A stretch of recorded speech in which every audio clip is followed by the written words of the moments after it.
Mario Maker 2 has given us tons of items to try out and added even new ones as updates and DLC patches in order to give us the most content available. But unfortunately, it looks like version 3.0, the recent patch for Super Mario Maker 2, is the final update for the game. It's very sad, but there still is hope because I know a lot of comments have told me that it states that it is the final major update. So meaning there could be some smaller updates later down the line, implementing maybe some new items that we're going to talk about today. But nevertheless, it looks like this might be it. This might be the final part of Super Mario Maker 2 before we move on to whatever lies in the future. So we had to talk about the items that didn't quite make the cut and talk about why they weren't included. Why did Nintendo decide to leave these certain items out, and kind of discuss 11 items that should have been included within this game.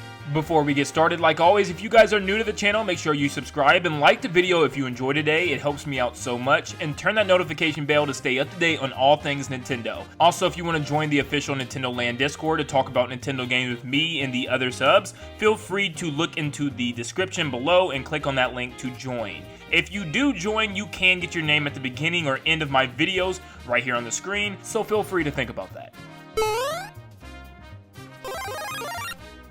The hammer suit comes to us from Super Mario Bros. 3, and it's simple. It just gives Mario the ability to throw hammers up in the air in this arc form.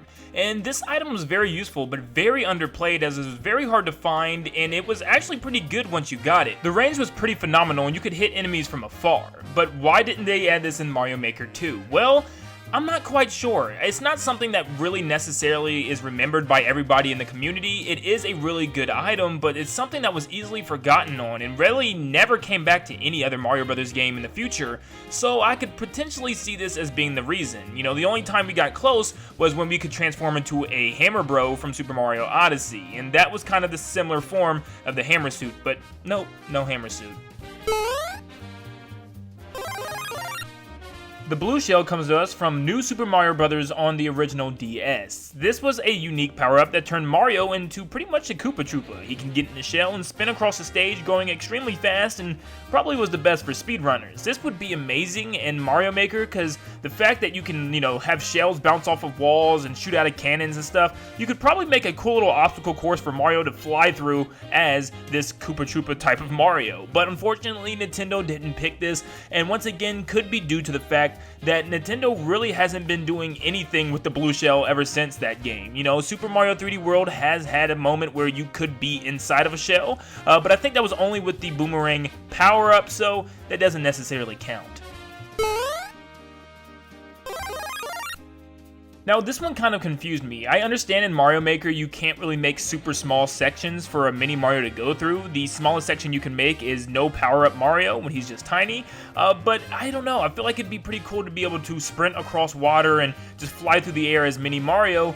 I don't know, it really wouldn't have any gigantic purpose unless you're going through a level where you're trying to not get touched by all kinds of enemies and traps everywhere, so then maybe Mini Mario would work a lot better, but honestly, I don't know why they didn't add him. I thought it'd be a pretty basic one where you could just shake the regular mushroom and get an alternate mini mushroom, but it got cut nevertheless. We talked about the mini mushroom, let's talk about the mega mushroom. Now, this is a item that appears only in a small amount of Mario games, and in 3D World, it only appeared in a handful of levels, but this turns Mario into Giant Mario and able to break anything and everything along his path. Now maybe it had something to do with it didn't have breaking mechanics within the game. For instance, Mario could break through pipes and different types of things within some of these Mario Brothers games, which would break off different pathways to different areas, which might be kind of frustrating for players.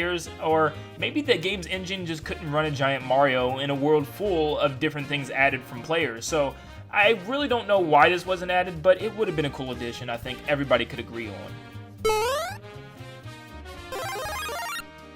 Trust me, I see you guys' comments. This one blows my mind as well. How in the world do we not have the Ice Flower? It's kind of a series staple at this point for new Super Mario Bros. Games, and just Super Mario Bros. Games alike. I just don't understand why they couldn't have this. All it does is freeze enemies in a block of ice, which you can then proceed to pick up and toss at different objects. Now, it wouldn't change levels completely. Maybe you can make a really cool Winter Wonderland level where you freeze different enemies and use them as platforms, but for the most part, I cannot figure out why this wasn't added. This is something that's probably very simple. Just take the fire flower, shake it in order to get an ice flower. You should have this option at least as far as flowers go, and it really just bothers me that this was never included. Who knows why, but yeah, it's kind of sad.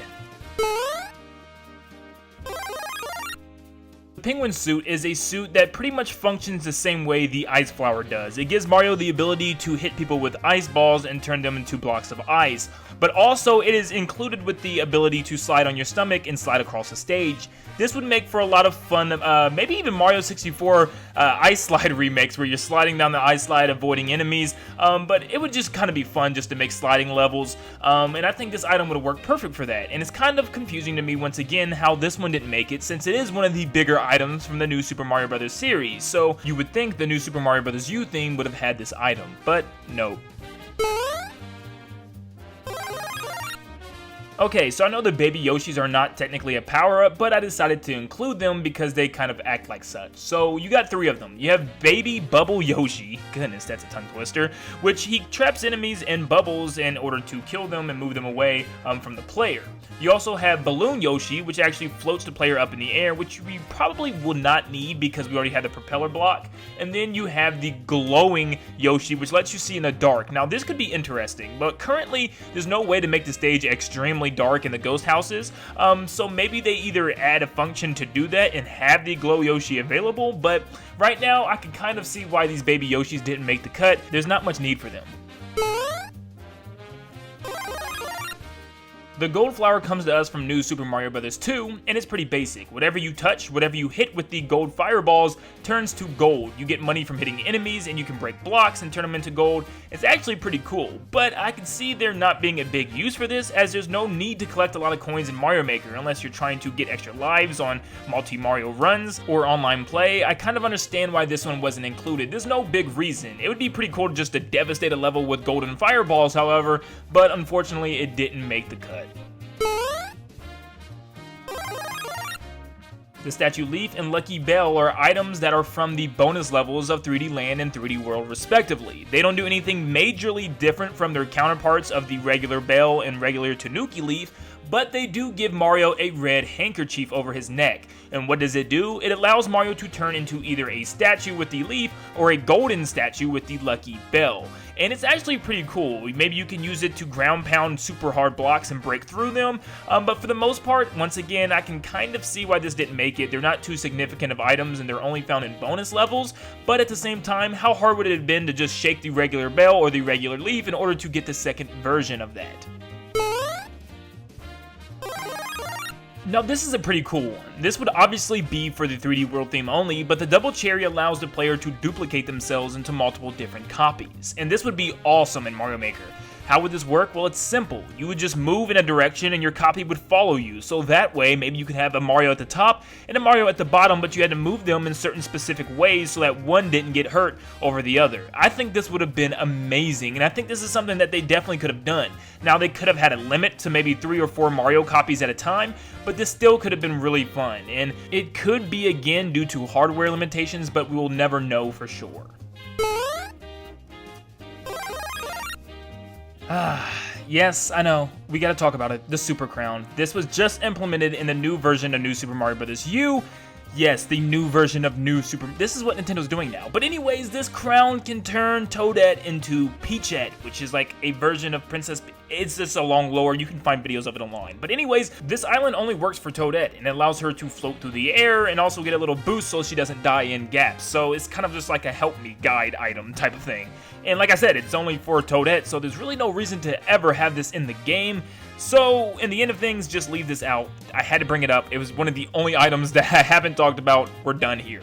And those are all the items that didn't quite make it to Super Mario Maker 2. Like I said at the beginning of the video, I know there's still a potential chance for some smaller updates, including some little small items here and there, but the odds are probably they're done. I think they made it kind of clear that they're just done with this Mario Maker content. They need to move forward, and I completely understand. Let me know in the comments down below, guys, if you enjoyed any of these items and you wish they were in the game. I know lots of you wanted that ice flower. It doesn't make sense why it's not there, but yeah. Guys, also, if you enjoyed this video, make sure you like it, and if you want to see something else similar to that, like, for instance, enemies that didn't make the cut, let me know in the comments down below, and I'll get working on that. Thank you guys so much for tuning in, and like always, I'll see you in the next one. See you guys.